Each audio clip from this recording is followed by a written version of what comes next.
for the World Cup final here, the climax to a tournament that's been longer, larger and louder than ever before. Here in Times Square, all about the fans in the stadium in New Jersey tonight, about whether Spain can dethrone the champions Argentina, about whether Lionel Messi can emulate Pele by becoming a back-to-back champion, about whether Lamine Yamal can establish himself as the heir to the superstar Messi, twice his age.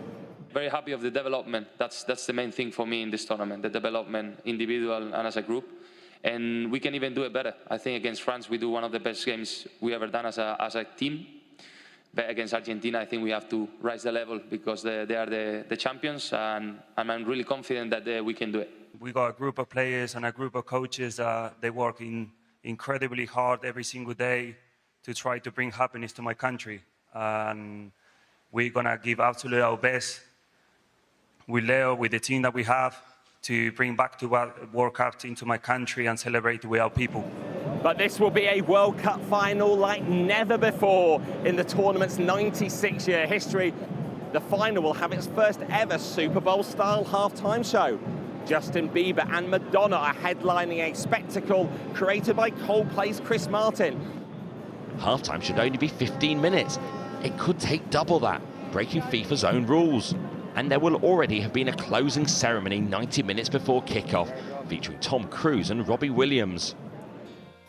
But taking centre stage and handing out the trophy will be Donald Trump.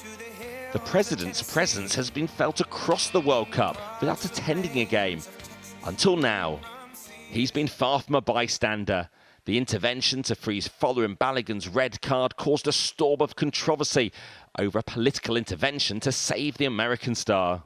For some people around the world, they love the World Cup. Yes. So many fans we saw here were actually happy, well, maybe reluctantly. Actually, you sound like you're surprised. The U.S. is the greatest country in the world, my friend. I was going to say, they were happy, but maybe reluctantly to pay a lot of money. They paid more than they'd ever pay for Premier League matches in England. Yeah, no, it was expensive. When you end up adding an event, like you said, to the world, like the World Cup, to the United States of America, in our golden age of America, under the leadership of President Donald J. Trump, you get not just the most in-demand World Cup ever, but you get one of the most in-demand cultural events ever.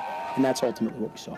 We're reflecting a lot of the fans, but for some, maybe the lasting impression is still all about Balogun, still all about President Trump trying to fight for the US team to get his ban lifted. Whenever we ultimately see an injustice, whenever we see an opportunity to basically level the playing field, we try to step in and do that. And I think the president was able to execute exactly on his vision, which is, hey, we want fair play on the pitch, we want fair play at the ballot box. From tickets costing thousands to football turning from halves into quarters with drinks breaks, fans could seem secondary at this tournament. And while Mexico and Canada co-hosted, the Americans dominated. But all hosts went out in the last 16. Tonight, not just gold winners' medals will be on the line. These rings will be awarded to the world champions. One final American influence on a transformed World Cup that's been the most expensive ever, but the best watched. Rob Harris, Sky News, New York.